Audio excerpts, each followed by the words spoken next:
are here, but how many of you guys have never done a Fringe show before? Look at that! Oh, yeah. Welcome!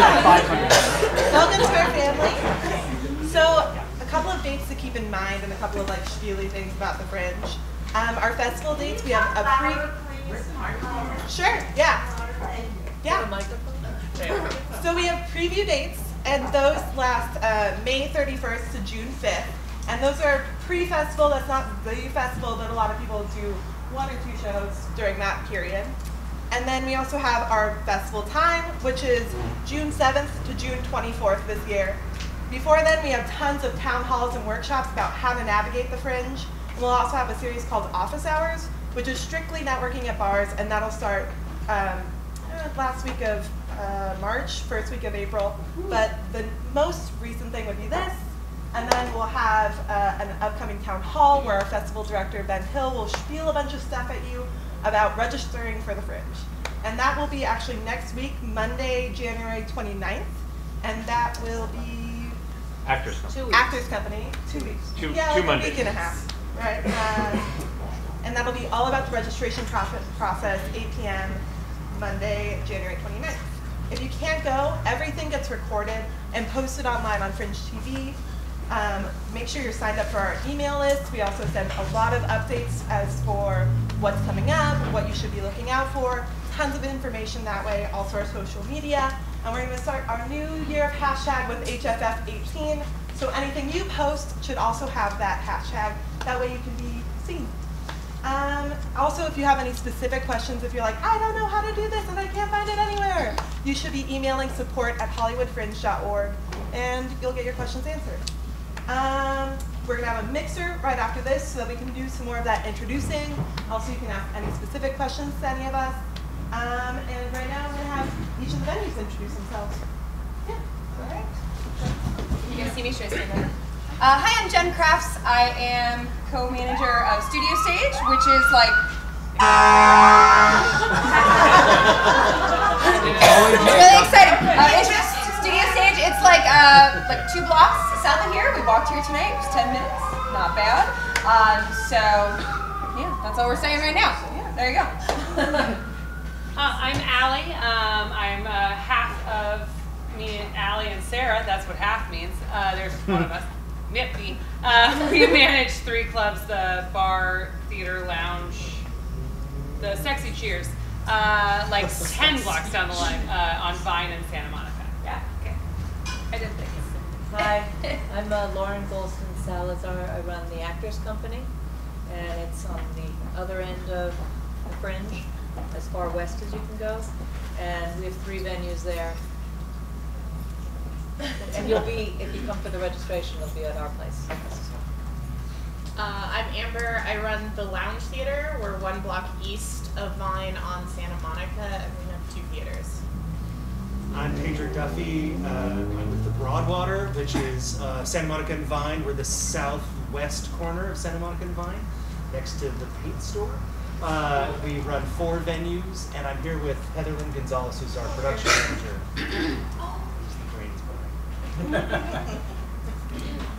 My name is Drew, and I'm with the Assistance League Playhouse. Most of you have never heard or seen my theater. It's tucked behind the Home Depot off of Sunset between Western and Wilton, right on the other side of the annex or the underground theater, I believe. And we're big. We're like a 330 seat, and we'll get more into that, but second year at Fringe and happy to be here. My name is Matthew Quinn. I run Theater Asylum along with my partner Berta Rodriguez.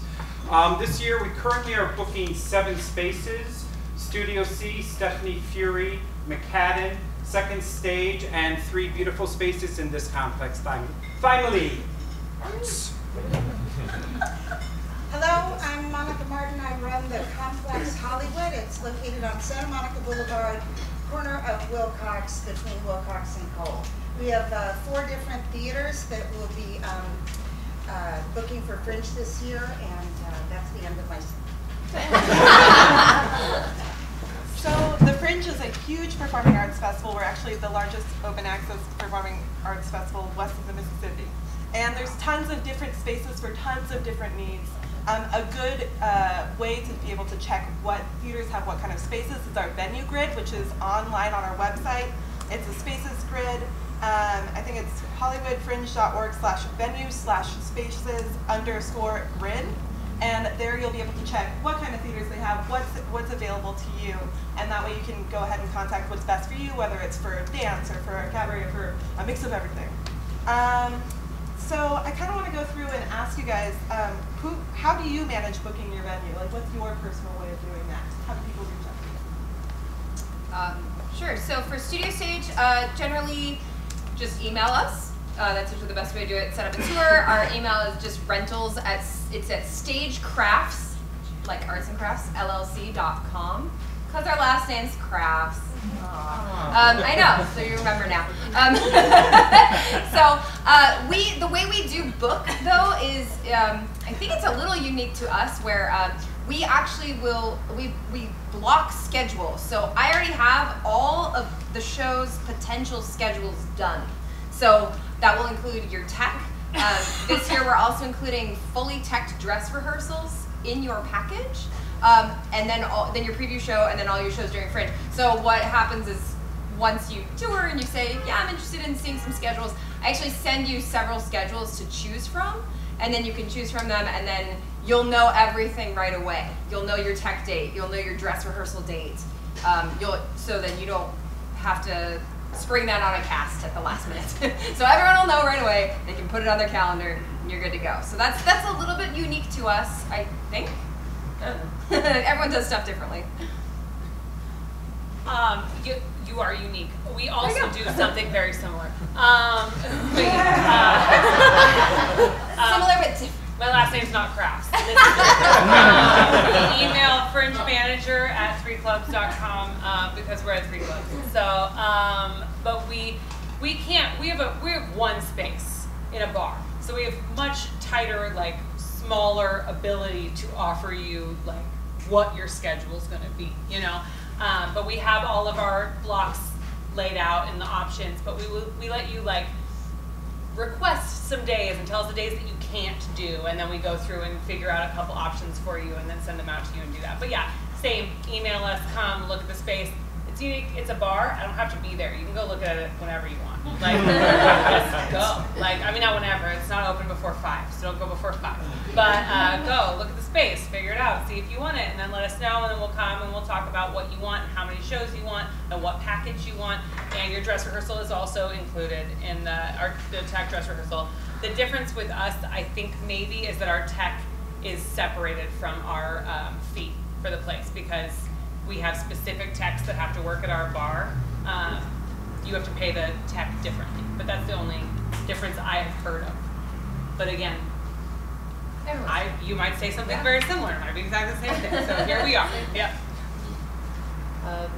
You would email info@theactorscompanyla.com, and then we would email you our brochure. You can look and have a very good idea of the space and us and what we're about right there. If you would like to schedule a tour, which we encourage, we can do that for you. We tour Monday through Fridays from 11 a.m. till 5 p.m. every day, every Monday through Friday. We have a staff there from 10 to 10 at night all the time. And with booking, we take the contract. You can tell us any kind of conflicts that you have, any preferences, and we'll work around it. If we're accepting the contract, that means we're acknowledging that we're going to work around that. And we schedule everything the last week of March, just before the deadline for registration. That way, if anybody, let's say your cast, you have to change cast and now your schedule is changing, it'll be able to still accommodate you on that. And it also allows us to give a fair and equitable schedule for everybody. That's how we do it. You can purchase insurance through us as well, and we run the box office for you, your point of sale box office. You give us all your pre-sale and instructions as to what you want, and by the end of each performance we'll give you everything. There's no extra charge for that. That's just so that things run smoothly in the spaces and people know which theater to go into, so there's a central box office. The rest, I guess, will come out in question. And we have parking. That's good. That's good. We take inquiries through application through the Fringe page. If you email us fringe@theaterplanners.com, and theater is spelled the proper way, R-E, planners is plural. So if you just pretty much email me there, and then we will send you our Fringe 401 sheet, which goes over all of our rental information for Fringe. And then you come in for a tour. I always recommend touring the space. Pretty much whatever works with your schedule and when we have the space available. And we'll go over each theater. That we have 2 different spaces there, and we'll go through everything that's on the Fringe 401 sheet that we email you. And I think that's it. And once you're ready to book, if you like the space, I say email me. You just let me know your conflicts, how many performances you want, and then you and I will go back and forth with what schedule you prefer. We do first come, first serve, but we try and be fair to all shows, and the first show in can't book all the 8 p.m. slots because that's not realistic, and then we couldn't book any other shows. So yeah, that's it. You can reach out to us either through the Fringe website or directly through email, which we're rentals@thebroadwaterla.com. And once you reach out to us, we send you an informational packet that has everything that we can think of that you might want to know. And then the next step usually just coming to see our place, because we have 4 very distinct venues. So from a 96-seat theater to a 28-seat theater, or 23, and then you add an extra row, you get 28. And so, and we have a black box and more proscenium traditional spaces. So we have a wide variety that would fit what your project is. So you come visit. I love giving the tour. We'll show you around, and then if you want to book with us, then we usually just ask for a dream schedule. And we have packages where you kind of have to take 2 evenings or 2 afternoons, or sort of spread it out. But based on that package, you just send us your dream schedule, and we try to make it work. And now it's really easy to make it work, and in March it's a lot harder to make it work. but we try to make you happy. And then once we've agreed on a schedule, we'll sign the contract. You're guaranteed those spots. We don't move people off their schedules. And then we later on will open up for tech and rehearsal time, and we try to make sure everyone can. That's not first come, first serve. We try to make sure everyone can get their stuff in. And we, included in our packages, give twice your running time in rehearsal and twice your running time in tech as part of your package, to make sure that you have enough time. And you could make that all tech or make that all rehearsal, or probably not make it all rehearsal. You probably have to do something. But you can kind of figure out how you want to break that down. And then a lot of the stuff is the same with all the videos. So, how do I get through this? We essentially are like a 100-year-old theater, and we still don't have a website. So, I've worked there for about a year now, and you had 100 years to make a website. Yeah. Right? Just dragging our heels. No, so we've been around for 100 years. It's going by nonprofit, and getting digital is kind of what I've been pushing for. So currently, I believe the Fringe website does have a lot of our information. It has some pictures. I added more pictures this year because there was just one. But essentially, through email, it would be. You can try and write it down. It's dwilson@assistancela.org. And that's also on the website, for the Fringe website. It'll have that, so it's a link is easier than trying to write down Assistance League or tell someone how to spell Assistance League. So currently, as we are kind of in our infancy of reaching out to LA's theater community, I'm a theater-going person and an actor, and I really wanted this theater to reach out to you guys and to embrace the Fringe. So I'm in this middle kind of tug-of-war fun position of having the owners understand what you guys are doing, what you guys put into these events, and they also are trying to understand that part of you. So I kind of am middlemaning everything and trying to work with packages and pricing and work out tech times and that. So it is still kind of in its infancy. And I promise you, I'm fighting in your corner to try and make things as easy and smooth as possible. Not that they're hard, but it's just a lot of it explaining to people that otherwise are used to charity work and working with children, that they own this beautiful big theater that needs to be filled with awesome theater. So, yes. What's the name of the theater again and how many seats? So it's 330 seats. I'll tell you the easy part first. And the name of the theater is Assistance League Playhouse. So it's owned by the nonprofit, the Assistance League of Los Angeles, which has been around for almost 100 years. So, you're welcome. So yeah, as far as booking with us, we kind of, I'm even going to take a list of names, because I think what I'd like to do is I kind of want to set up in the near future like an open day where anybody who's looking at the Fringe can just come in and just look at the space. Because, I mean, how many of you have actually seen or heard of the Assistance League Playhouse? 1, 2 people. Yeah. All right. So, and it's gorgeous. Did you have a hand up? Dave, you've been there. I've been there, yeah. Dave's been there. So you know it's good. Anyway, yeah, I'm sure we'll get some more questions. Okay, so for Theater Asylum, likewise, there's many ways to contact us. First off, you can go to the Fringe site. Each venue has its own page, so you can apply to any of those venues. You can also go to, you can email me at mquinn, that's MQUINN, at theaterasylum.com. That's theater ER, because I'm a venue and I live in America. You can also go to our website, www.theaterasylum.com, again, ER.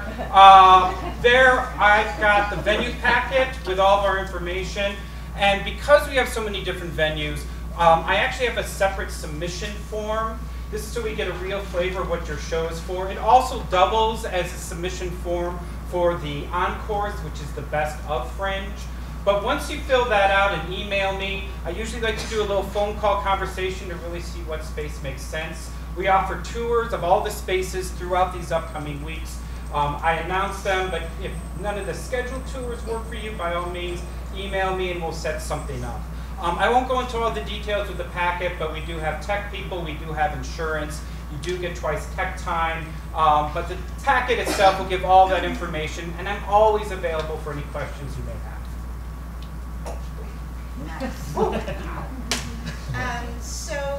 To contact us, it's either through the Fringe website or complexhollywood@gmail.com. We left the theater out, so you spell it any way you want.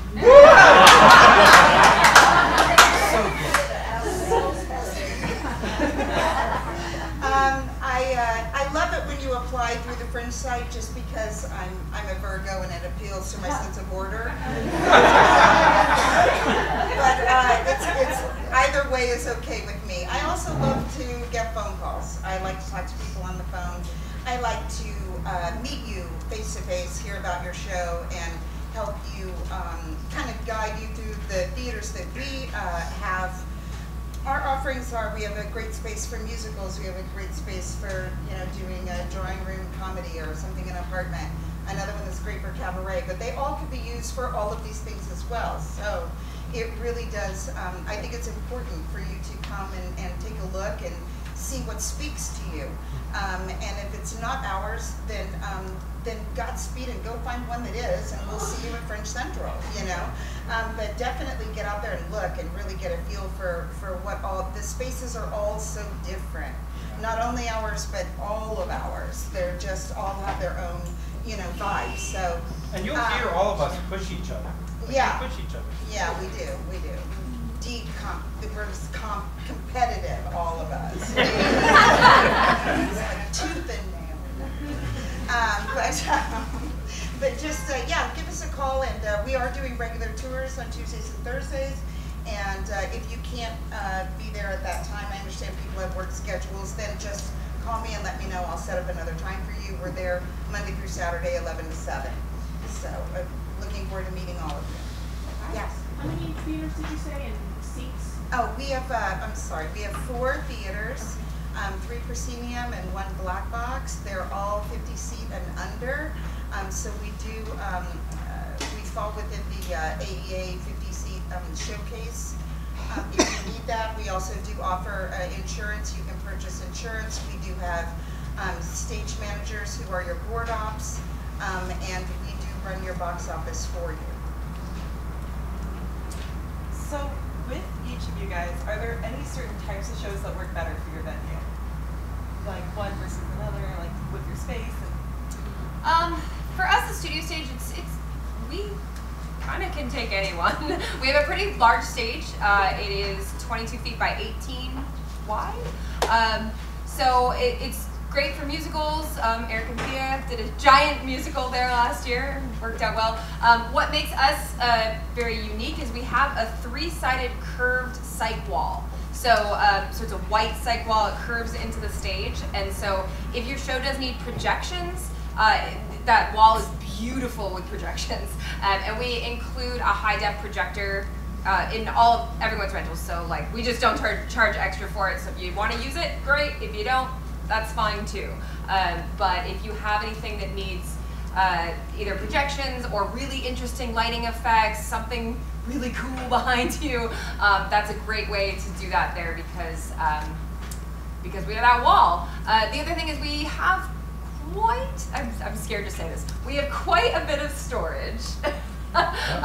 So like for instance, last year we had a scholarship show that had so much stuff that if they didn't end up in a venue with storage, they weren't going to do Fringe. And we happened to choose them, which was crazy. And we had so much storage for them, so that was good. I'm saying that now, and now I'm going to be in trouble, because everyone's going to want to store like 16 couches. Don't throw us to 16 couches. But I always tell one couch. We have one you can use.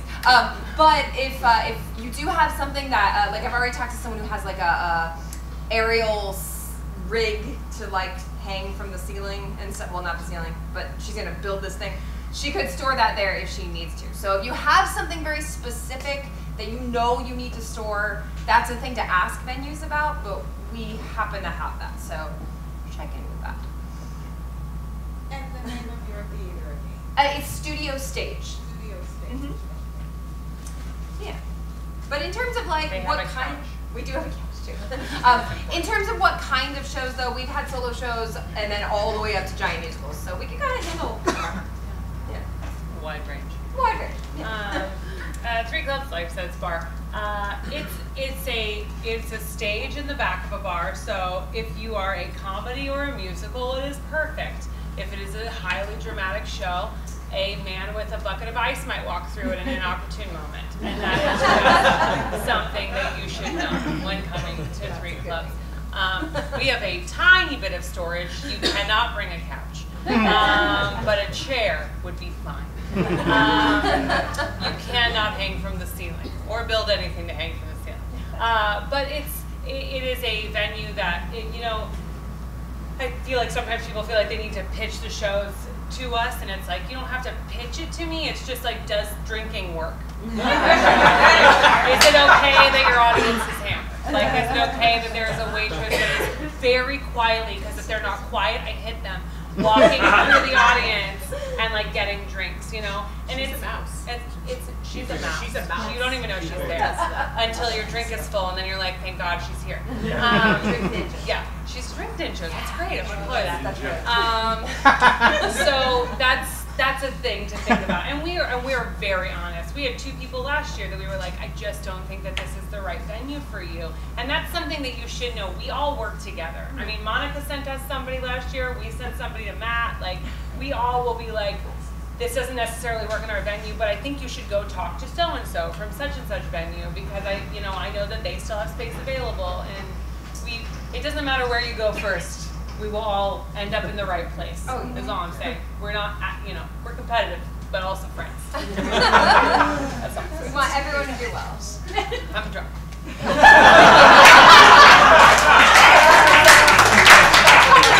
It's gonna be a good time.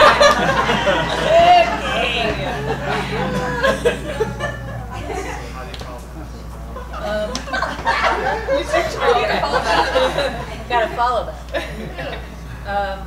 Okay, so we've done all kinds of shows, like she said, also one person to musicals.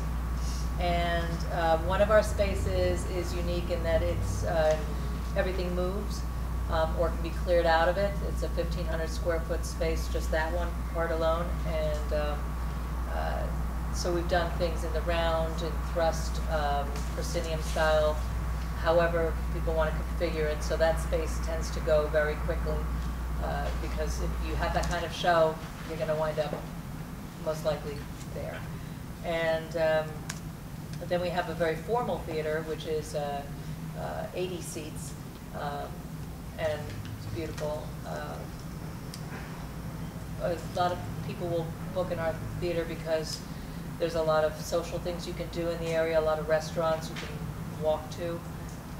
It's a nice, safe area, so we can also wind up getting people that may attract to an older audience that might not feel comfortable in certain areas of town. And we're also on the edge of West Hollywood, so we do have a good following of shows that have that appeal to the gay community. And we're also on the radar for the Fringe West Hollywood Scholarship Grant. Are you doing that this year? So it's actually no longer. That's no longer? Yeah, sadly. I'm sorry to hear that. Me too. Okay. So we've had that in the past. What else? All three of the spaces are very unique to each other as well. So even if you come in thinking you're going to go in one, we've had so many times people switch to a different space once they see it. You do, like everybody said before, tour it. You should tour everything and then envision your play in there, because the venue that you wind up choosing does add to the production. So I think that's it. Amber at the lounge. And we can take pretty much anything. We do really well with solo shows. We can do musicals. We can do larger casts. We have two different spaces that complement each other. So we have one that is much deeper rather than wider, and then we have one that's much wider rather than deeper. We've exposed brick in both of our theaters. So a lot of people come to us because they like that aesthetic. And yeah, we could really do anything. We have wireless mics in one of our spaces. It's just acoustically better. So if you're coming with, a musical or something that has a band in it or anything like that, I might try and sway you towards that one because it just has a better reverberation. But really we can take either, and we're roughly 50 seats in both of them. So, yeah. So the Broadwater, we have 4 spaces. They're all different sizes. So we have our main stage, which is 96 seats, where we've done a lot of big musicals. They have their own set of bathrooms. All 3 of our 4 spaces, our 3 biggest spaces, all have their own lobby and entrance from the street. So they're very sort of their own thing. So that one we do a lot of musicals. We have our second stage, which holds about up to about 80 people, 75, 80, and that's much more a traditional proscenium type feel. And so that it's sort of the stage is much smaller than the main stage, so it's more intimate, but it actually gets fairly close in size. It can scale up in how many audience members you have, so that's a sort of a different, if you feel like your demand will be high, but your show is smaller than this big main stage show, then that's a good place. We have a black box space that holds 50 people, and we put that into a 3/4 audience. So it's a very small, intimate sort of space, and we've had a lot of one-person shows. We've had everything in there. That's pretty useful for a lot of different things. And then we have a small studio space, which is the one that has up to 28 people. And then that has a lot of one-person shows or sketch comedy or things like that. That's the only one that doesn't have its own lobby. But they're all within the same building. We have, how many pianos do we have? I feel like 2. We have 2? We have 2 pianos that can be everywhere except the main stage, because we'll throw it all over our backs if we have to lug it up on top of that stage. So the other places all have it. And as some other people said, that we don't add on charges for any of these things. So if you're in a space that you need a piano, you need a piano. There's video projectors in each space. If you need that, you can use that. So we don't nickel and dime anything right away. And so so it's definitely, like everyone said, we're one place where it's definitely valuable to come and see, because even if you think, because of audience size, you think you might know which space you want to be in, once you feel the space and you get in there and you see how it's configured, it'll speak to you in your show. You know your show the best. So I'm sure we'll get to other questions soon, so we'll hold for now. We don't really discriminate. Last year we had one show, and it was great. It was a big tap show. I don't know if anybody came to see Tap Overload, but it. Yeah, there we go. Sitting here the whole time. Like, 3 people have been there now. Yeah. So we do have a very large space. The playing area, like from the apron to the site, is about 37 feet deep. The proscenium is about 27 feet wide. We have first electric, second, third electric, and an AP bar with LED lights, practical lighting. We have 6 moving lights. We have recently upgraded our lighting board to an ETC element. We've got a brand new sound system with QSC K12.2 and subs. We literally just vamped the whole thing up. So it's ready for big performances, big shows, 330 seats. You guys set your own price for tickets. You take care of your tickets. You do whatever you want with your tickets. You can burn your tickets. And it's there for you to kind of create and do what you want. There's a lot of technical ability at this place. And I don't know how many of you work with ETC or if you have tech directors that help build your lighting, design, whatever you envision. But there is free software where you can actually design it all from the computer at home. And then I'm trying to still purchase, but get a dongle where you literally just bring your laptop in, save it on the dongle, put it in the board, and your show is ready to go. You got Nomad? Dongle? Maybe? That sounds like Nomad. Okay. No, It's not an ETC, it's not a Nomad. But we do have a lot of technical things that we've upgraded, and as you can tell, I'm still trying to figure it all out. But no, it's a huge space. And I've also had people come and rent from us where we've had one singer in the center stage, and everybody just shuts the hell up and listens, because it's big but intimate. It's kind of hard to explain, which is why I always tell people you need to really kind of come and see the space. It's something. But so I don't really think there's any kind of discrimination on what shows we pick or what I think would be good in there. I think that you are all very creative individuals, and if you want to do a one-man show on a gigantic stage, you'll make it work, damn it. Yeah. Sounds awesome. It is awesome. I need to check that out. It's a big voice. All right, so for Asylum, our 7 spaces are pretty much scattered throughout Hollywood. Each one does have a little flavor. Studio C is 28 up to 38 seats. It's our solo house. Out of the 20 shows that we booked last year, 19 of them were actually solo shows, and we have a very solo community in that space.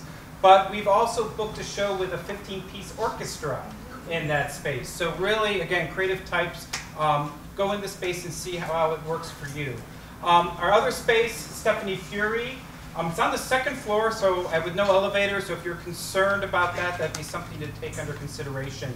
However, it does have an amazing set shop in the back where we have refrigerator, stove, several couches, chairs. A lot of people seem just to be drawn to that with the limitations of, in most cases, a 15-minute setup strike, your whole set's already up there. It's a beautiful spot. It's from 35 up to 45 seats. Definitely come check out that one. 3rd space is McCadden. It goes up to 60 seats, but it's also 50, so it can fall under the Actors Equity Showcase rule. This is our biggest space, not only in terms of the number of seats, but also the stage size, and it's a double stage. So there's a stairway, a double level. There's a stairway up with a 2nd plane space. So for those of you with larger shows, I wouldn't put a solo show here unless they had some sort of celebrity, fan base and all that, because 60 seats for Fringe can be a lot to fill. I would tend to put solo shows in the Studio C space. 2nd stage, currently, right now we're currently only booking that for the last week of June, but that may be available for full June. It's a beautiful space right on the corner of Theater Row. It goes up to 48 seats. It also has 2 floors. and a very intimate, high-raked audience, a beautiful playing space. All these spaces, again, solo shows in Studio C, McCadden, Stephanie Fury, good for ensemble comedies. And then, so that's 1, 2, 3, 4 studios. Final space right here. You're in one of the rooms that we're booking out. John, by the way, Henningsen over there is the owner of this space. I didn't introduce him. I'm really excited about this space. If you get a chance today, I don't know, are all of them kind of open? They can wander around. This space seems to be really drawing the immersive scene. For those of you who don't know, last year the Fringe offered a category for immersive. I believe there were 14 shows last year. This year, I think it's already growing immensely. These spaces are really multi-purpose, non-traditional spaces. You're going to be able to move the chairs wherever you want to go. We're a little more flexible with time and hours to get things in and out. We already have several shows looking to kind of bring their immersive piece, set up, decorate the room, kind of walk through type of scenarios. So a really creative space for those of you doing kind of non-traditional work. And that, I think, is all for now. I may be adding 1 or 2 additional spaces, depending on demand, so always kind of check in with me. You never know what's going to happen. Never know. I might run. One day. The question was, what shows go best in our space? That being said, pretty much anything in a traditional kind of sense. Our chairs are not movable. Our audiences are raked, and it is fixed seating. But we do have 2 prosceniums, one of which does have an aerial rig and a red grand drape that can open and close. So again, it's very traditional. That was where the winner of Best Solo Show for Fringe last year did her performance. So it's a 50-seat theaters. All of them are 50 or 42 or 49, but they feel intimate. They're big enough for an ensemble and intimate enough for a solo show. We have the Dory that has a built-in set with 2 entrances and exits, doors, and also a balcony. All of our theaters have projection, and that is just wrapped up into the price. All of that is included. We do have a piano for the Ruby and the Dory, but the musicals I put in our OMR theater. Oh My Ribs is what that stands for, because it's funny.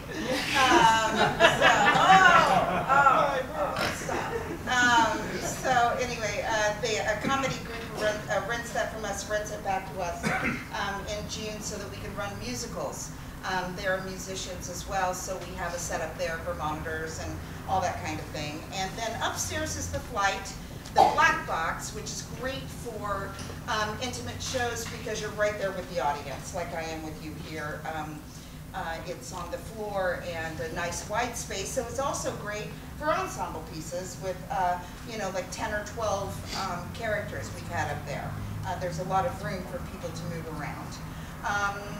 I guess the only thing that might be difficult would be a huge dancing show, only because the biggest stage is upstairs. And my first year booking at the complex, I made the mistake of putting a movement piece up there.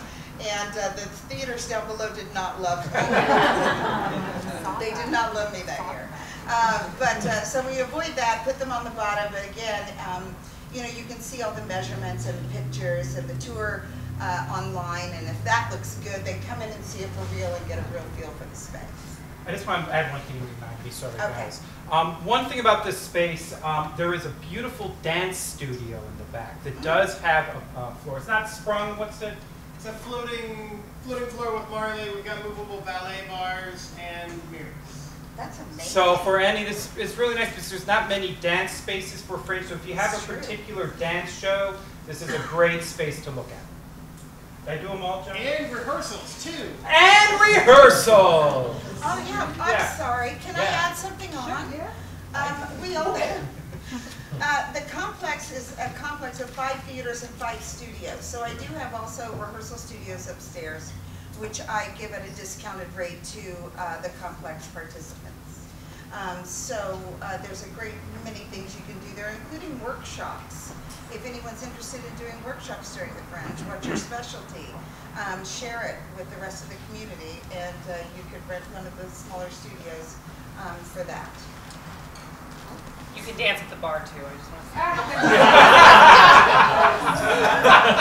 People have been known to dance. With what you're saying. So, what are the types of emails or phone calls, or what stands out when somebody emails you?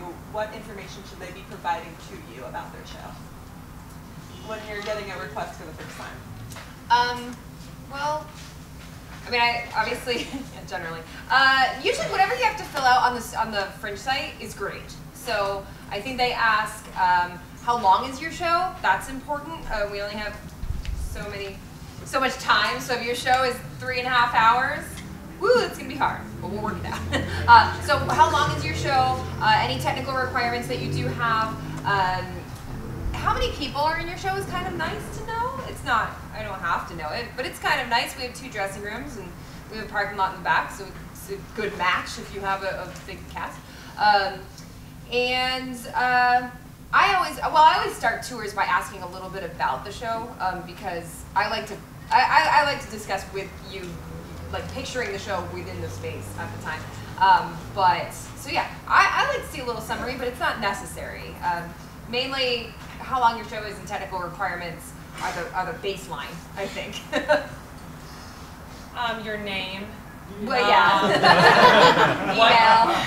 What time you would like to meet at the bar, and that's it. I'm good. Now, then we'll see you there and we'll talk about the rest of it. We don't need anything in the email. It's just, yeah. I'm with her. Yeah. Just email, and I like to have conversations with people. I'm old-fashioned like that. I like that. Yeah. About you.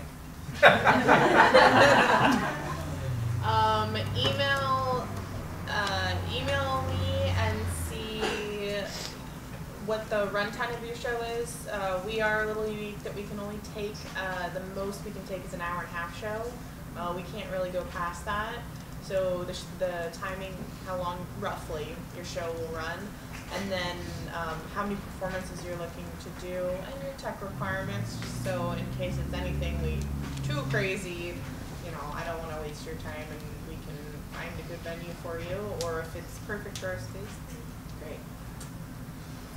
Yeah, we don't need a lot of information other than like what everyone said, how long your show is, if there's any unique technical requirements, and then just when can you come down and see the space, because that's sort of, we all have websites, you can see all the awesome spaces, but I really can get a kick out of giving the tour. That's right. Sorry, I brought that up. 100 years in the making. I'm sure he has sketches. It's going to be epic, guys. I'm sure there's daguerreotypes you can pass along. But I love giving the tour, so I love just like showing everyone that, when someone's like, I know I want the black box, I'm like, I know you said the black box. Can I show you everything else? So, just so you can see it. So, yeah, just when you can come down. And I'm usually there from like 4 p.m. till close. We close at 11 p.m. like Wednesday through Saturday, so I'm there. We always have someone there on staff when we're there from similar times, like 11 a.m. to 11 p.m. Tuesday through Sunday, and so there's always either our technical director or me or a production manager there. So you can come down whenever, but I'm always there in the evenings, sort of on the weekends. So I just love giving that tour. So yeah, when can you come down? When can I come down? I need to take your tour. I want to take your tour. You don't need the. Yeah, email would be great. Name is important, and then we kind of chuckle, but I've got emails. It's like, can I book your theater? I'm like, yes. Who are you? Yeah, no idea. What time? Time is great, yeah. How long your event is. I mean, last year, like I said, we only had the one venue, or the one show, so it was quite easy to kind of schedule what they wanted to do. But, they got their dream They got their choice. We gave them theirs. No, name, how long your show is. We have 4 dressing rooms with 22 big vanity mirrors. We have a green room. There's a lot of space for a lot of people. So, I mean, if you got a big cast, it's cool. We can handle you. And I forgot to mention, we can take a couch too. We have a little storage and a little parking lot across the street. That's ours as well. So as far as booking, yeah, let us know how long your show is, and it doesn't really matter how big it is, because like I said, it's your dream. And name would be great. And if you want to see it, the tour is important, because the only way to see it apparently is cave drawings. So, and I'm gonna try. I will try and like arrange some open days for large groups of theater people to come check it out. And but otherwise, email me and we'll try and set up individual tours if we can. And you gotta see it. It's beautiful. I'll be emailing you. I'll be all of trying us are gonna come take tours. I like to be honest. All right. I'll come to the bar. There you go. Thank you for the lead-in, Monica. All right. So, kind of echoing everyone else, I mean, a lot of the information when you apply through the Fringe site really gives us an idea. My submission form is rather hefty. A lot of that is because of the encores, and also because of all the different spaces. I really like to get an idea of what you're looking for. But I find, like Pedro's saying, and Lauren and everyone, that the conversation, that phone call, talking to you really is an informative, both on the phone and then in person walking through the tour. A lot of times people fill out a form one way, they say I want to do 15 shows and all of this, and then in the course of the conversation, you learn a little bit more about Fringe and get a better idea of what to expect. So we ask for a lot of information. You can start out as easy as just an email, your name, and kind of a general description of what you're looking for. I'll push you to the form and we'll find out everything about you, and then set up a time to talk and tour and really get to the nitty-gritty. Thanks. You're welcome. I apologize. We do, anything you send me is good. Your name is good. I'm going to talk to you. I like to talk to you. So I'll find everything out that I need to know, easily. I'd like to know what your show is, if you're just reaching out through email, just because I like to go and look and see what the show's about. So I have some idea of where to, where it might work. I do want to add that I don't know if everyone does this or what the limit, I don't know. But I am willing to do 15-minute shows and tailor the spot to you. 30-minute shows, 45, an hour, 90. I've done 2-hour shows. Whatever you want to do, you do it, and you could do it at the complex. Wonder Woman. So I know that this is going to be a broad question, so in as few words as possible without going into too much detail, how does tech time, rehearsal time work for you? And are there any additional costs associated with that? Like, do you need to hire somebody else when you're working at a venue? Like, do you need to provide a box office manager? Those types of things. The special things that might happen when working with you. Okay, so at Studio Stage, included in our package this year is your tech time, which is 3 times the length of your show, and then an additional dress rehearsal, which at that point will be fully teched because it's the week after your tech, and that is the length of your show plus an hour, so you have some time to work some stuff. In terms of stage management, we do require you to use our venue stage managers. We have 3 excellent stage managers who all ran Fringe last year, and they're amazing. They're a flat rate of $25 an hour. No money. No money. No money. They're a flat rate. But it is a separate thing between you and the stage manager. That's not between us, but it's a flat rate for all 3 of them. Doesn't matter who you get. What else was the question? That's pretty much it, yeah. Just like, how does tech box office? Oh yeah. Oh, and box office. We do not handle your box office, so it's pretty easy to do a box office if you get a friend who just like hangs out front. We do have a printer there though, so if you want to print your will call list, we're happy to do that for you. Sorry, are you done? Sorry. I'm done. Okay. Our tech person is separate. It has to be one of our tech people because our board is expensive and different and weird. And so it has to be one of our approved tech people. Sorry, you have to use one of them. That's a separate fee. Our box office person is covered under your rental fee, and it's one of us. and we are there all the time, always, to make sure things work smoothly, because it's a bar, and it makes things difficult. So we want to be there and make sure that we're in charge of things. We will run your will call, we will take your money, we will give you your money, we will handle all of that for you. And that's all included. Is that the end of the question? Tech time. Tech time, 5 hours tech time. Just trying to do it quickly because I know that there's a lot of us. We have 5 hours tech time included in your fee that you do. So that's in none of your shows are probably going to go over 2 hours. We had one show last year; it was 3.5 hours. Again, we will make it work, but like, let's not do that.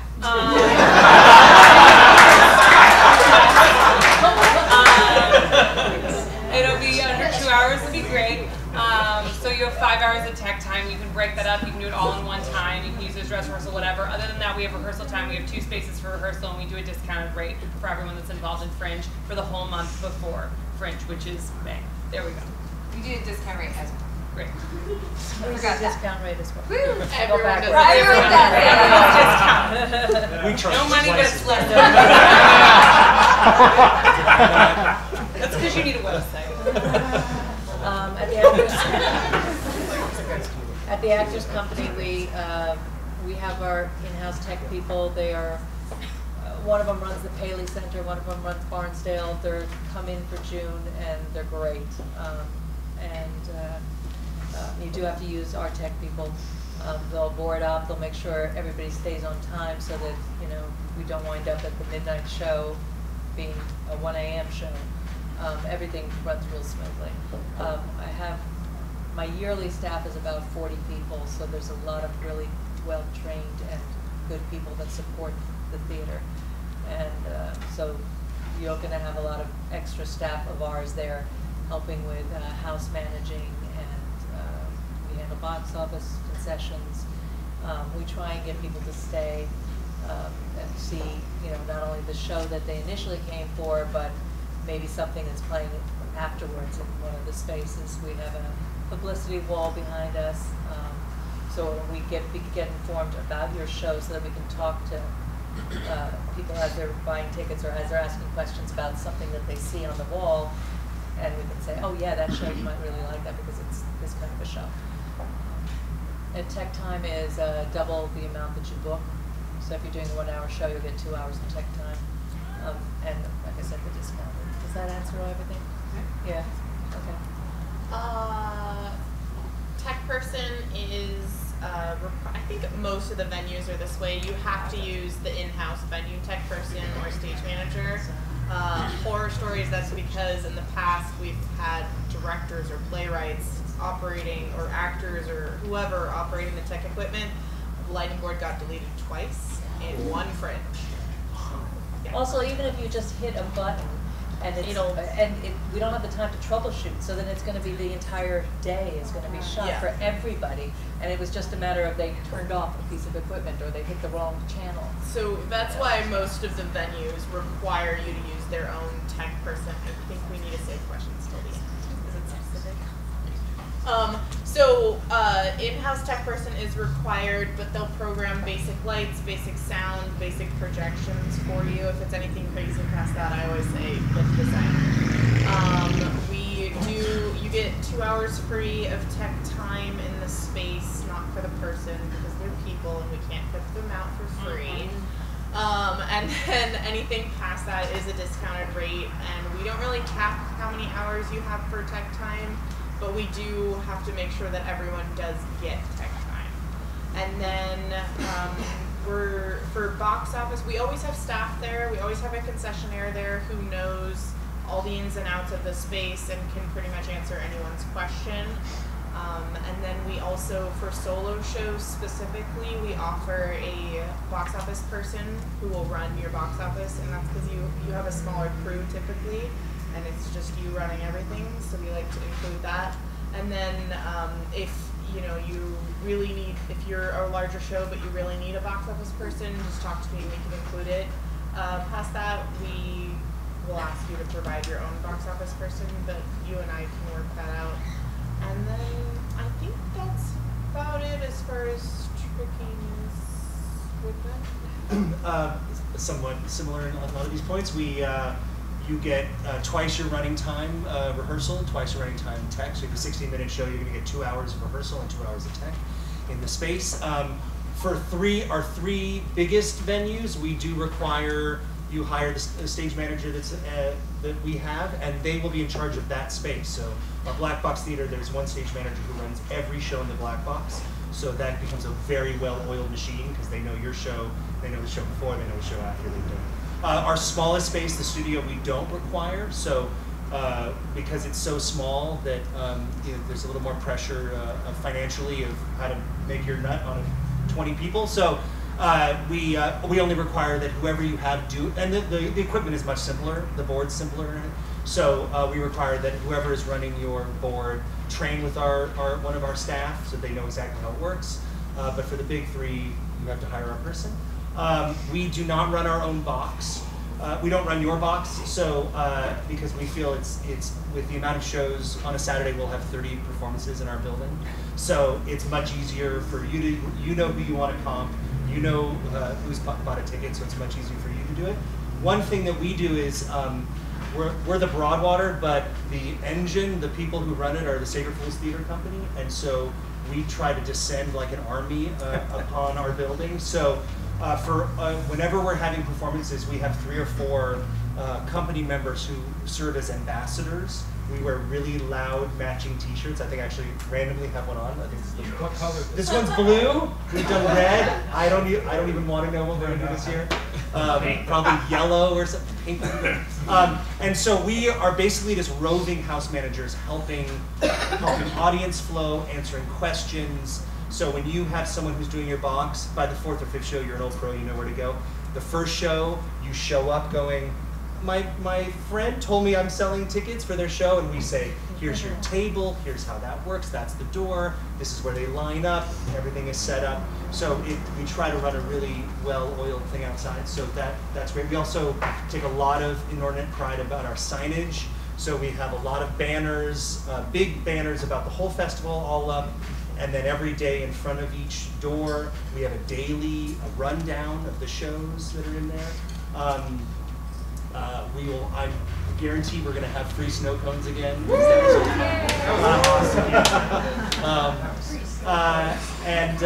So we just try to run try to keep it very organized outside because of how much is going on. Did I miss anything, Heather Lynn? I don't think so. All right.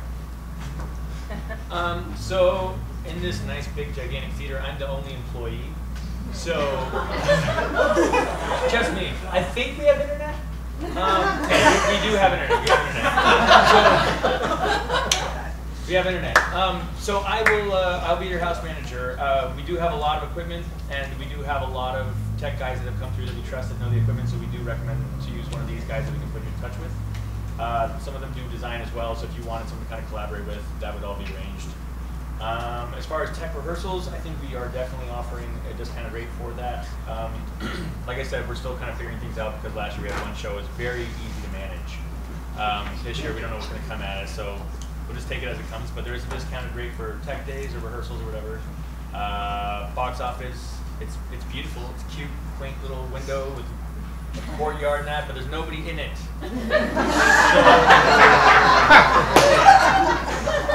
So you guys take care of your own box office tickets. Yeah, tech. I'm the only person. Tickets. Kind of following a similar theme, we do ask that you provide sorry. Take that. We do ask that you use our tech people for each spaces. However, in this space, there may be some exceptions due to the immersive nature of it, but every space will have a house manager team there. We do ask that you run your own box office. We feel it's your money and you're the best person to represent your show for the press, so we do ask to do that. Side note too, this space will also be kind of a fringe Central East. So there will be kind of a general collection of people here along with our team of people keeping an eye on all the spaces. You'll get twice the amount of tech time as your show. We also work those out to give everybody their tech times first, and then additional rehearsal time will be available at discounted rates in the spaces after all those tech times are given. And that's it. That's it. It's pretty good. Pretty good. Again, basically basically the same. We offer your tech rehearsal is double the length of your show. Depending on how many shows you do, sometimes it's a little more. We do have our own stage managers. A few of them have been with me for 5 years now. They know their spaces. They run them well. I like to run a very tight ship. I expect things to run on time and end on time. I do like to loan out furniture and that sort of thing to everyone, and to offer storage. So those things are all included. What else? Box office. We do provide that because of the multiple spaces and doorways at our complex. It can be a bit confusing, so we find it's better to not only color code, do lots of signage, but have people outside to direct your audience where they need to go. And we also keep the latecomers from bursting in during the most dramatic part of your play. Because they drove all the way from Covina.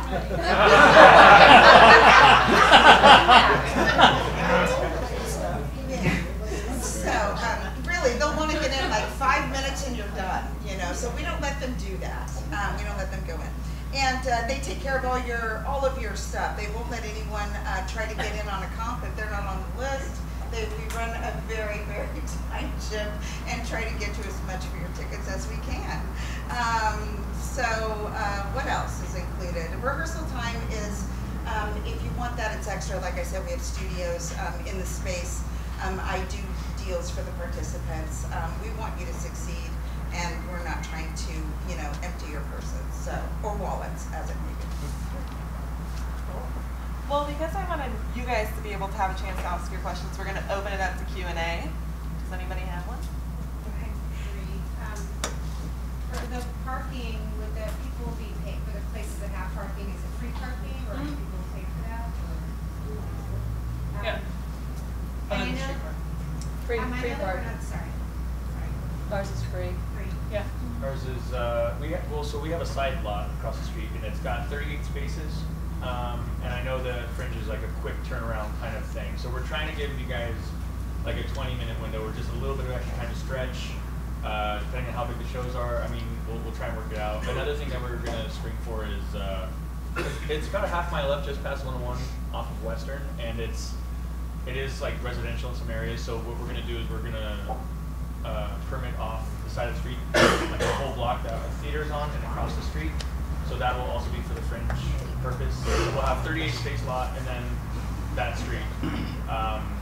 Because we know what it's like trying to get in and out and find parking in LA. I'm sure most of the people going to your shows will probably Uber, but the parking is free. We have a small lot behind the studio stage. We allocate 2 spaces specifically for our shows at Fringe. So one is a load in and load out space, so people are coming and going as they're loading their shows in and out. The other one is where you, like, one person can put a car during the show, because maybe that's the person that has 700 props that they have to bring into the theater. So those 2 spots are always open, but then there's residential neighborhoods behind us and there's street parking, and we also provide a lift code on everyone's postcards that are at Studio Stage, that it's like $5 off, and that's how much it costs to get to Fringe Central, so it works out. I think we have like a number of parking spots in the park. Some number. Probably like 30, I'm not sure. My second question is, I know that we're not talking about money tonight, but in general, there's a fee for the Fringe and then a fee for each of the theaters. Is that generally how, and you were talking about different days, so is it up to us of how many shows we want to do, or how many? Yes. It's absolutely up to you how many shows you want to do. It's all according to your budget. Okay. And so it's just a matter of seeing what the prices are, I think, and seeing how many shows you want to do and how much you think you can afford to spend, what you think your draw is going to be, and cut that in half to be realistic, and that's your box, you know? Yeah. So you'll have. And all of us during the conversation, we've all been doing Well, this I'll for help several you years. through We'll it. help you through it. Yeah. We don't want to oversell. It's not good for us if you're not happy. And if you want to zero in on that in excruciating levels of detail, come to the town hall in 2 weeks. Yeah, exactly. Typically, people do about 5 to 6 shows. Like we do packages of 5 shows, but then you could add some more if you'd like. Yeah. A lot of it. Just my last question is, there are a couple of you that work with AEA theaters. How does that, do you have AEA equity contracts? Yeah. Yes, we seated. Under 50 seats. Under 50 Any of us, seats. anybody who has an under 50 seat, you have to go to equity and get a showcase code form. But But you can't do it. you can do an equity under 50 Can't do it. seats. Yeah. 50 or under. You can do more than 52. You just Yeah. have to. Then you'd cost have to pay equity. the actors. Yeah, Yeah, it's thank a you. different- it's a Follow different their tier. regulations. Isn't it that they It's a just, different tier. and a you just different don't use cost. equity actors? Well, Right. What? right. No, yeah, but she's you saying, can also, but if you want to use equity actors, under 50 seats, you don't have to follow all the equity Right. rules. Over 50 seats, you have to pay minimum wage and all that. So we'll take there and then I follow there. This gentleman and I, we just wanted, can you go through the panel again and just identify the theater name? You came in late and didn't hear. Oh, yeah. Yes, I'm Jen Crafts from Studio Stage, which is 2 blocks south of here. Allie from 3 Clubs, it's me and Sarah. What's the theater? 3 Clubs, Bar. it's a name, not 3 separate clubs. It's confusing. Lauren Golston Salazar, the Actors Company. Amber Brugel, the Lounge Theater. Pedro Duffy, the Broadwater. Drew Wilson, the Assistants League Playhouse.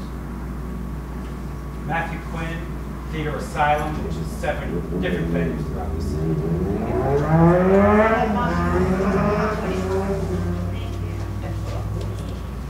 Alright, we have one there. Right. Yeah, you've alluded to these acts and what I'm talking about, but you've also alluded to these coming out when do these acts? Whenever you come and talk to No, us.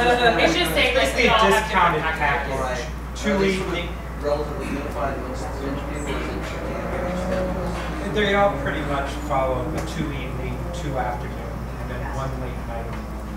Okay. And it's a discounted package rate. And those are available if I call you. Yeah. Yes. And I think all of us, well, most of us, if you like do it before March 1st, it's one price. And if it's after March or March 15th, you doing a date? No, we're not talking about it. But you're in good time now.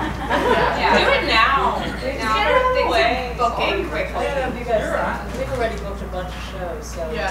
Yeah. So many Yeah. shows. It's happening. There's people start reaching out in December, and then most venues start actually contracting and booking January 1st. Yeah. Nice doing. We'll do here and then there. I was just wondering if we could go down the panel. Do you have any vehicle plans for publicity in a way that we can work with you on that? And if so, what is it? Yeah. So at Studio Stage, so my husband Greg and I run it. We are also producers. We are with Theater Unleashed, which is a whole separate thing. But we run that too. And we've been producing since year 1. So we are crazy about Fringe. We love marketing Fringe, and we love helping everyone else. So we have a whole package within our packages, and I can talk to you separately about it, that includes social media support. We do a video of everyone at our orientation meeting that we put out to all of our social media channels. We have a huge lobby with a big window where everyone can put their posters. We are happy to provide marketing help in terms of just like advice and things like that. And we have a list of preferred vendors, including publicists and press people, that we provide to all of our producers at Studio Stage. So that's the short answer. There's a much longer one if you want to come talk to me later. Yeah, I think I'm pretty sure all of us do banners, and like Yeah, everybody's got the banners outside their venues. Some of us have more space and can do more banners than others, but like we all do what we can. And put your posters up, put your postcards out. We support you on social media. We post everything. We try to, like, we're a bar, everybody gets their own drink. And it's on a menu for the whole month, so that no matter what show they're seeing, they're out there going like, oh, what is that, I'm not witty right now, but what is that drink that is part of that show? I'm gonna go see that show because I like this drink. That's not gonna happen, but they'll at least read your name.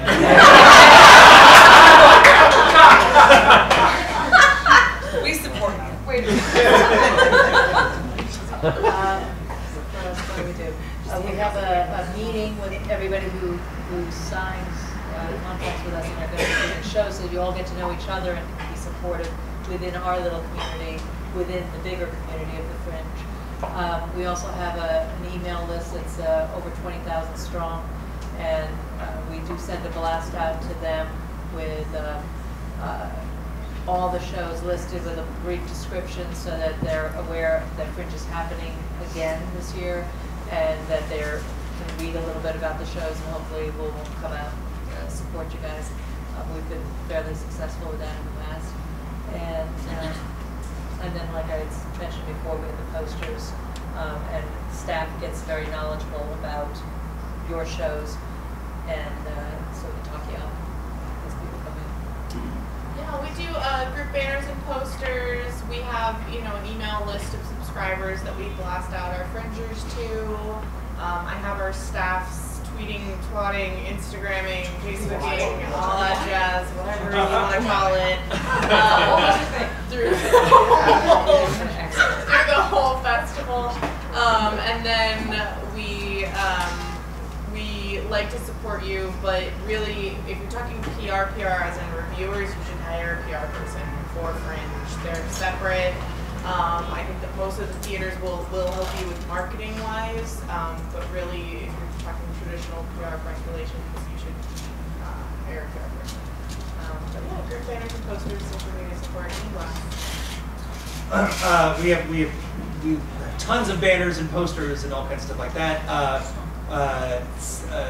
Broadwater also has its own social media profile and website, and so we will be doing a lot of support there. Sacred Fools will be doing a few welcoming things for the shows. So and that email and social media is fairly extensive for as many years as we've been here. We also we are currently building in our building a bar as well. So we will. It's trying to murder me right now, but it's happening, and so it's very exciting. And so it's going to be actually in our building. So it's going to be new, and so we're going to figure out how we're going to interact with it. Besides the drinking part, I know how to do that. But sort of mixers within our. The fun thing about our building is that we'll probably have upwards of 60 productions. So we do a lot of trying to get productions to cross-pollinate. We have a Facebook group just for the shows within our group, so you can trade ads, you can trade shout-outs and curtain calls, you can do that type of thing, and we would like to extend that to mixers as well in our space. Yeah. We don't have a Facebook group, but we did just get Facebook. So there's that. There's not a lot of football in the theater per se because I am the employee, and it's not quite there yet. But we're on the cusp, ladies and gentlemen. On the cusp of greatness, and I think you'll find. No, I don't know. I'm really kind of pushing hard to make this theater more of LA's theater community. I really want that, and so. I'm hoping that between now and when Fringe hits, we really kind of do have a website that's up that we're people are checking out. We can blast what's happening in the community, whatever we're putting on, and if you have posters and things, we absolutely will put that up. But I'm the guy who's like going to the mixers, and you hand me some flyers, and I have a beer, like, hey, I have one show at my theater. You should really come check out this show. It's awesome. I will do what I can to absolutely help promote you guys, and as we expand our digital selves, we will happily blast your show. Like Jen and Greg over Theater Unleashed and Studio Stage, I'm also a very active producer here in LA. I produce 13 shows throughout the course of Fringe, and every year I run Pick of the Fringe. So I'm always happy to talk shop and discuss the details. We have email blast, Twitter, Facebook, and very active in social media. Like Pedro mentioned, we tend to book last year we had 84 shows that we hosted in our spaces, and we really try to take advantage of that community. I have a Google Drive file where I share a 12-page PR guide with tips and hints, how you guys can do free advertising and work with yourselves. Like Amber said, for press and all that, sometimes you need to go farther, and we do offer discounted PR management, actually run by Berta Rodriguez at a discounted rate if you are looking for that. And for those of you looking for extra, I do teach a workshop on how to produce a Hollywood Fringe show, which happens to be next Thursday if you want to check that out as well. I remember. So hard to follow you, Gwen. We should do it So, together. and we should. So we also had usually somewhere between 55 and 60 shows. So I do also have a big meeting with everyone in usually in May or sometimes in late April, where we get together and talk about meet everyone and cross promoting and all of that and how that works. We're also active on social media, trying to get a little better at it because I'm old. And but I'm hoping that my 15-year-old will come in and help me. Since she's great at it. So no, we do a lot. We do all of that, and we also have a mailing list we send out that has ticket links right in it for all of your shows. We start sending that out as soon as the dates and stuff are set in the middle of April, and so it'll hit 2 newsletter cycles with us, and all of our over 3,000 names will get that information. I always think it's a good idea, like the best kind of publicity is you. You are your best publicity. You showing up at these things, you going to town halls, you meeting each other and talking about each other's shows. And then after your show, promoting the other shows that you talk to about cross-promoting. Yeah. Your audience, when they love your show, will listen to you when you say, if you loved us, you'll love them. So that's really what you're going to find is going to get you a lot of traction. But we are here to support you in those other areas as well. And go see shows. Go see. That's the magic. Go see shows. That's how you get people to come to yours. Yeah. See theirs. So we have back there, and then after that.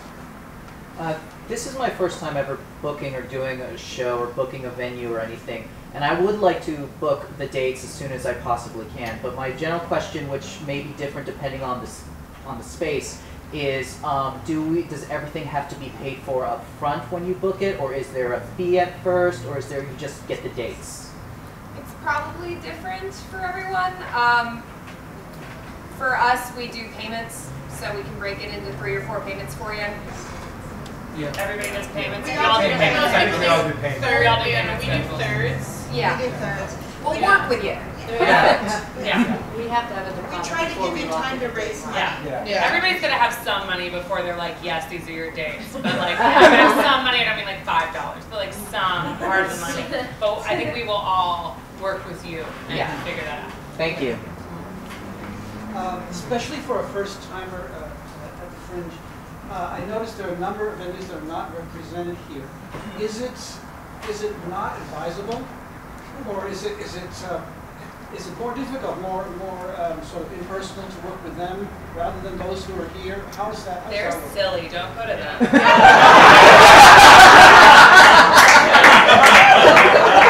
We came to hang out with you. No, I have no idea what you're talking about. Every venue has its perks and its ups, and you can look on our website for all of the different things that those provide, especially on the spaces grid as to like what best suits your needs. And I think you should just go and see a bunch of spaces and talk with them. And just because they're not here doesn't mean that they don't want you. And there's lots of venues that would love to be here. It doesn't mean they don't offer as much support. Exactly. Yeah. Right. Exactly. But now you know what to ask them. Yeah, now you know what to get And an because idea. Quinn represents like 20? 25 million. Yeah. So, but there's probably a lot more here than you think Yeah. because I he think it was like represents 50. more than one. Mac Quinn is Los venue. Angeles. That's I'd like to talk to LA. But you are the heart and soul of Los Angeles. I'm in the alley.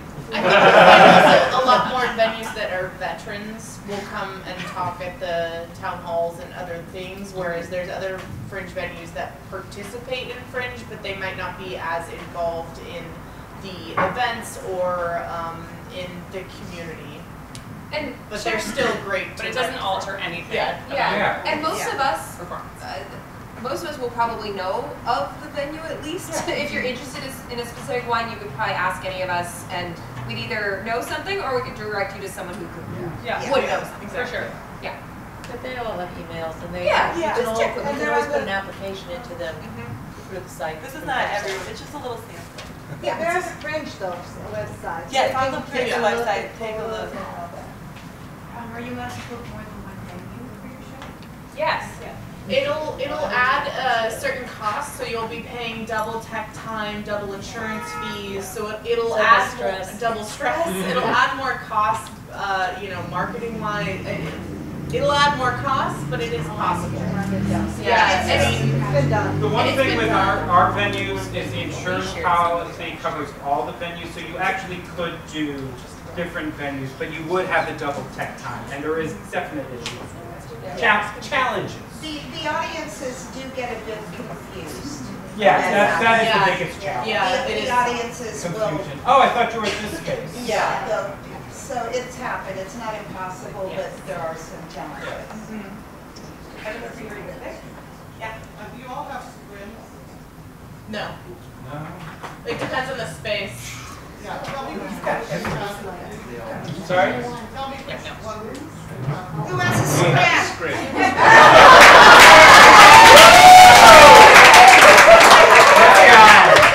Of course. But I'm the one person who got it. No, we do not have a five. We all have websites. They have internet, but I got it. Sorry?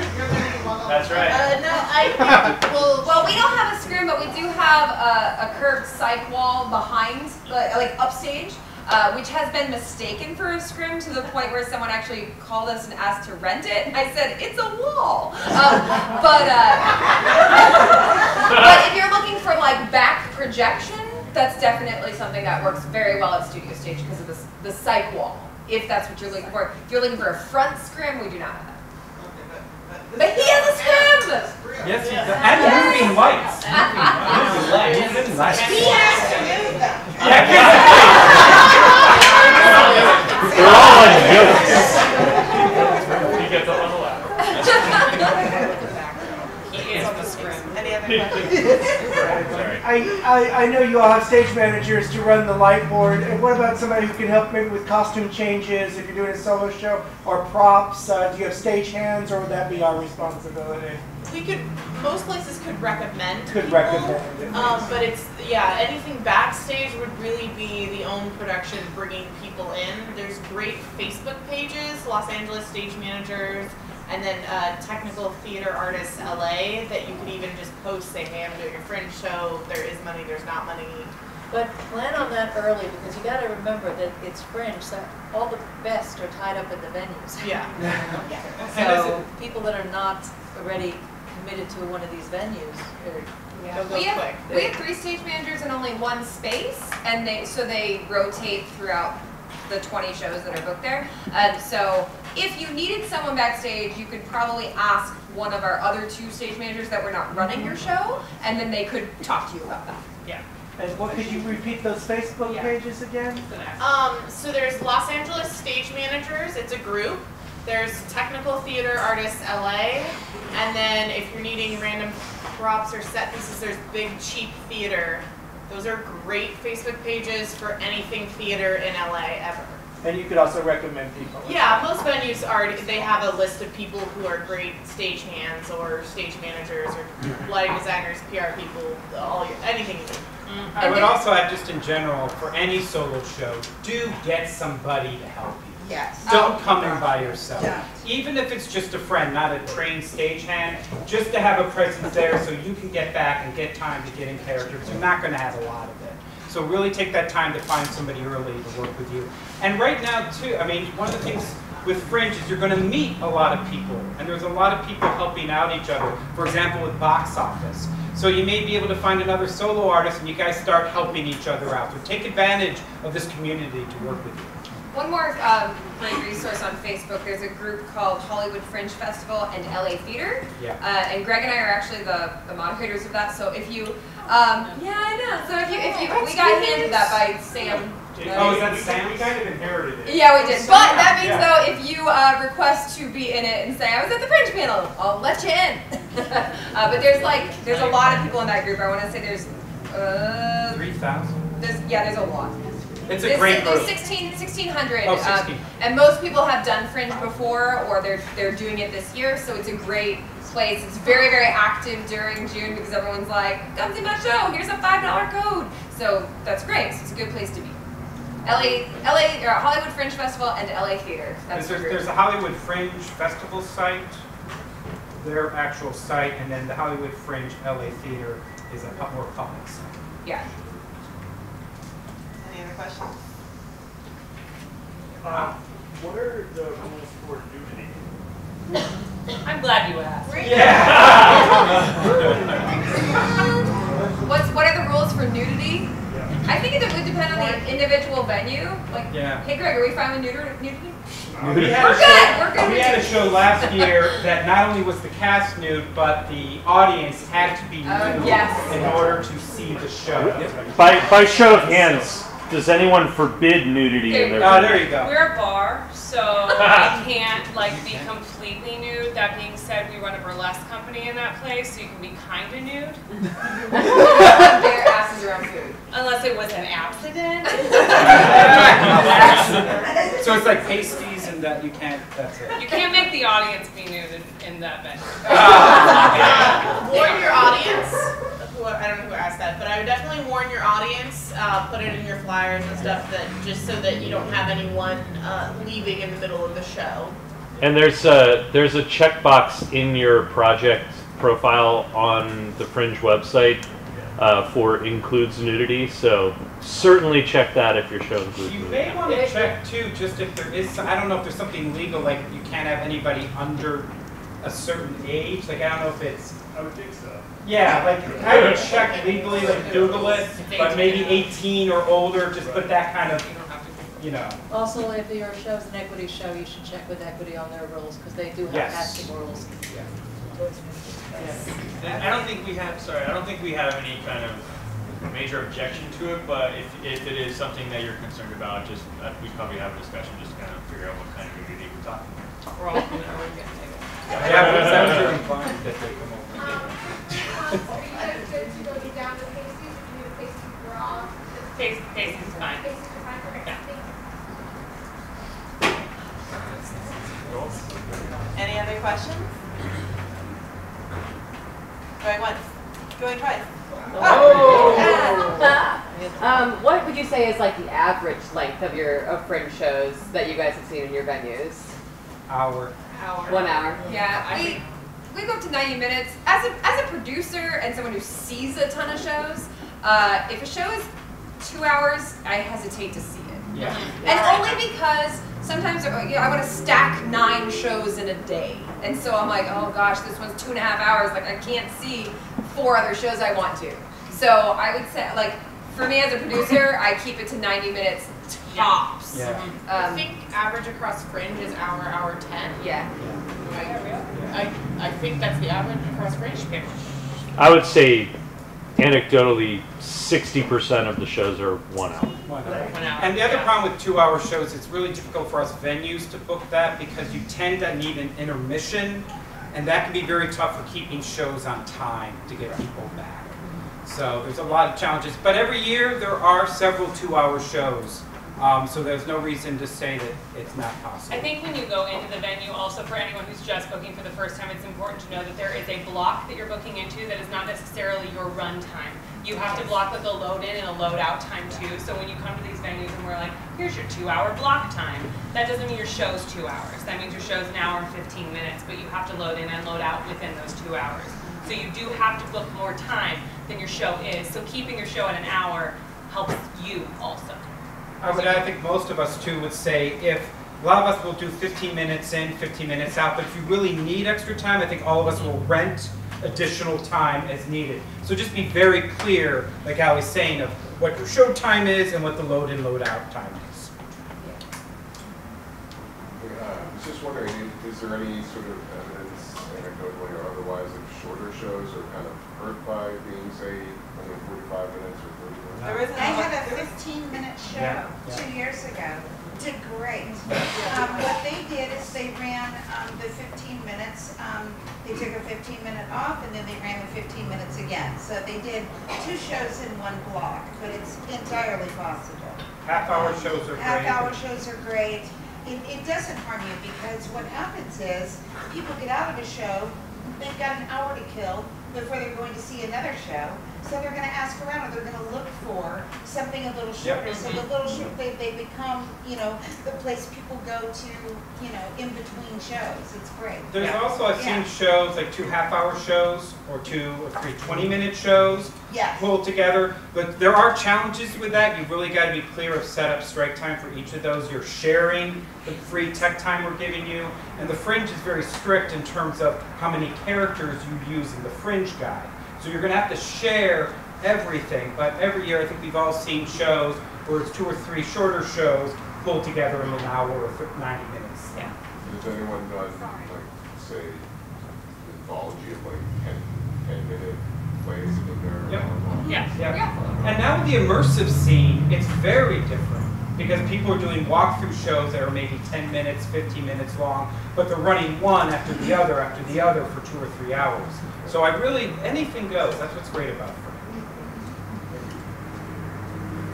Hi.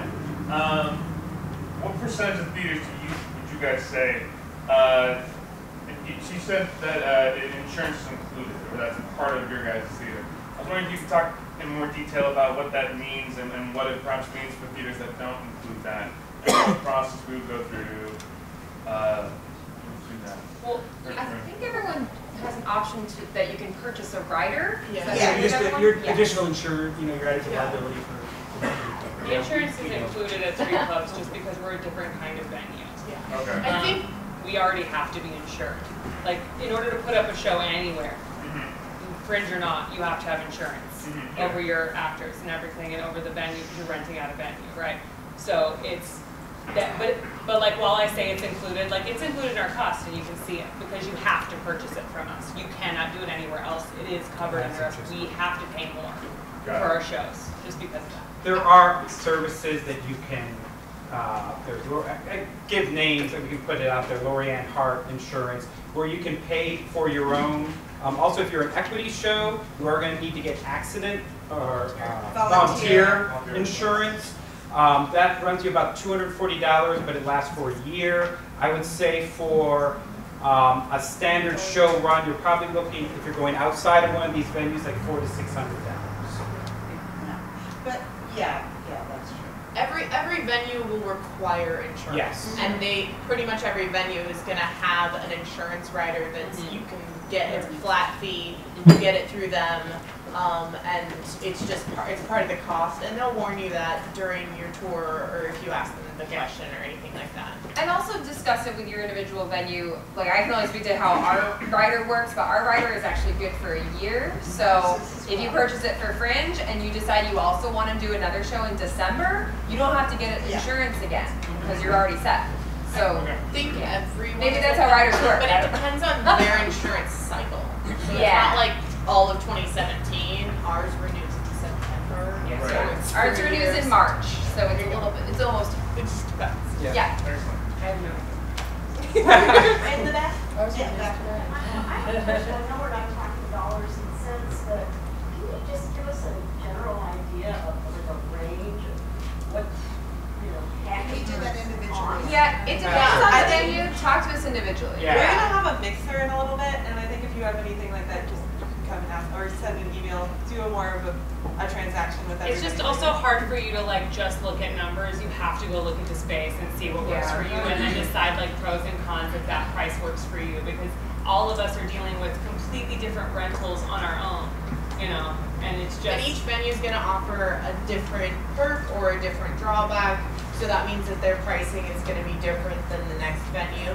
It just depends on what they offer as part of their package or as separate additional things, or it just. But we all reference each other. Yeah. And it's all pretty. It's within a market. Yeah. It's a definite market. I think our standard tagline is that it's totally possible to do a multiple show run at Fringe for under $1,000 all in, but obviously there's wild variance around this.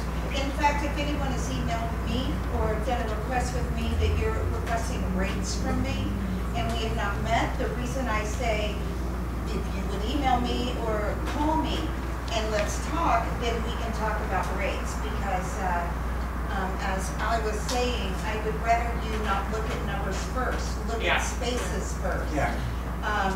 because you want to find the space that works for you, and then you can compare. And those of us with venue packets or offering packages, it gets complicated. So each time of day could be a slightly different price. And then the package is a totally different price. And 60 minutes versus 90 minutes. So look at our packages, talk to us, and we'll get an idea. One more. How common is it if you have a show that's doing really well to extend dates on that? Is that something that once you guys have made the schedule, that's what it is, or if something's doing well? That is different every venue. Every venue. Now there is the encore program that Quinn runs that he was talking about earlier. That whenever you send him your application that's very extensive, it's also because he's looking at encores and looking at people to extend through the official encores through Fringe. And then there's some of our venues that just extend separately. So I think sometimes venues might have, open slots that you could certainly add performances within the festival because, everyone's booked and then, we still have a 12 p.m. on Sunday that, they're more than welcome to add that to your contract and add that to your Fringe site. And then I'm sure Matt's going to hop in with what. I'm all ready. Thank you for doing that. I actually got two comments. First one is, it is not, as Fringe has been evolving and audiences are growing, it is not uncommon for shows to sell out before the end of Fringe and shows to be added during Fringe time. Yeah. And that is happening a lot more. So the Encore Awards take place following the Fringe. Participating venues pick shows to extend, usually for 1 or 2 shows after, in kind of a co-pro situation. This year, though, I got very exciting news. We are actually changing the name to the Hollywood Encore Producer Awards, because this year we have developed a working partnership with the New York City Fringe Encores, and we will actually be working with them this year to pick shows to go to New York City for their encores in October. That's cool. So it takes on a really nice new level. So not only to extend in July and beyond, I've extended shows for 6 months following the Fringe, but also a chance to go to New York City. Last year they actually brought a few over there, and this year we'll be working with them to help that selection process. And from a Fringe perspective, you can add performances anytime, even on the last day of the festival you want. They would all be under your, single registration. The only real consideration there is that obviously at, mid to late April, you pass the point where the new performances would be in the printed guide. But, if you add a show last minute during the festival, it goes up on the website. You still get to sell tickets to the site, all the classic benefits of registration. We're also at the Broadwater, so we have, like everyone said, internal extensions within the Fringe where your show goes quick. You may be smartly conservative of how your package, and then your shows they hit. Adding shows is totally, and I think we all do that. We're also, because we program, our theater company programs beyond, we can't extend for weeks and weeks and weeks. So what we did last year, what we're instituting this year is the best of the Broadwater weekend, where we're going to have the weekend after Fringe officially ends. We're going to have 3 days where we jury the best stuff at our venue, and we will. And then what we want to do, because we sort of want to give back to the shows that have done great and have done great in our space, is that we're not going to charge anything for those shows. So because we want the shows that have been doing great to have a chance to recoup some of their money, and so we're going to sort of have a weekend of celebration of the shows that we think are great. And as part of the whole festival of all the different, of the encore of the thing, of all the different venues doing that, we're gonna do our own.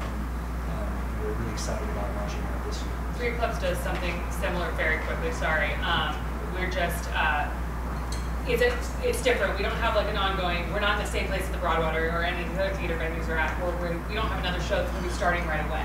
It's a constant moving bar venue, but we pick the best of, and we try to run through July with the best of that's been working, and we give you like a residency. It doesn't say open every night the way that it is for the month of Fringe, but then we open up the weekends to like the theater shows that we have at the bar, and then we look out of the Fringe, and we sometimes get residencies that stay for the rest of the year.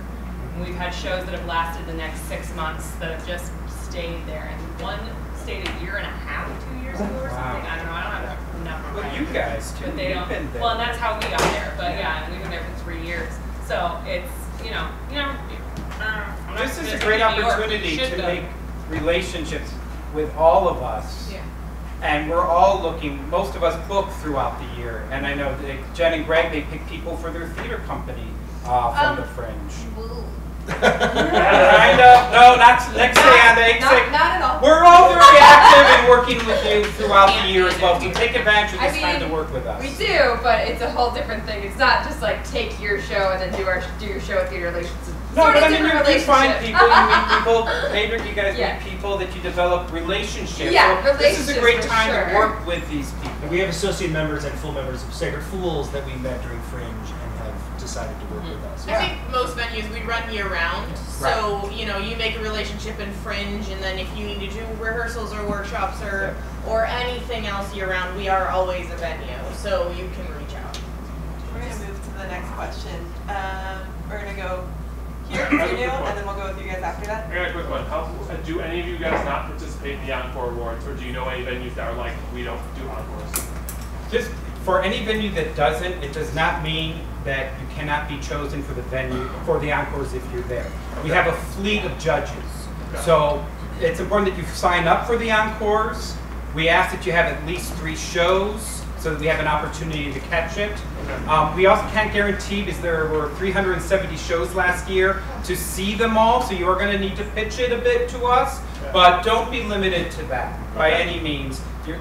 Any of the venues, there's still the opportunity. You could potentially get an Encore Award and have it moved to another venue. Yes. Absolutely, that happens, and also for New York too, so all of that. Just what's the quick advantage of the Encore? Is there something that you win at the end? Like, what is the advantage of being best in the show? You get actually 1 or 2 extra shows. In the case of Broadwater, you're getting that for free. In the case of the, the money's back to you. In the case of the other shows, it's a co-pro. So there's no money up front, and it's usually a box office split at the end. But you get your name announced at the awards. You get your name announced. It's a nice little, for those of you who are looking to continue on, it's another nice, along with the Fringe Awards, it's a nice award for the club. Because we want to just get one more question in, we're going to end that conversation and just go right here. Okay. Because Fringe has its own judges and reviewers, can you also invite like other reviewers or other? Oh yes. Yeah, we encourage. Well, please do. Fringe, I think I think it's 2 different things. When Matt was talking about judges, he means people that are going out to see things in keeping the encores in mind. They're not reviewers. Okay, you're going to get reviewers from. There are no Fringe reviewers, unless you want to look at user reviews as being that. And those are people that come to see your show, fellow Fringers, audience members. They can then write a review of your show online, and people can see it on the site. But I just wanted to clarify that so that there's a difference. And just know that during Fringe, there are 300, last year was 375 shows, there's probably going to be over 400 this year. There is a very small amount of theater press in LA, so some will say, I won't go to any Fringe shows, just because there's too many. Not because there's anything wrong with Fringe shows, just because there's so many and it's overwhelming. So certainly if you want outside press is great. I would say look to get a PR person or a press person who can court those critics. That's sometimes difficult to do on your own.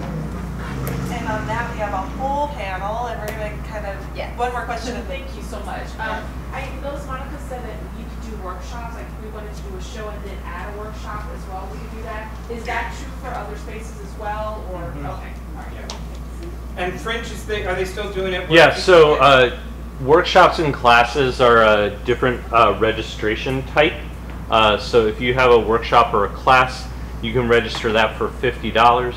And then if you are the producer of a registered Fringe show, you can add 1 workshop or class for free to your existing registration. So.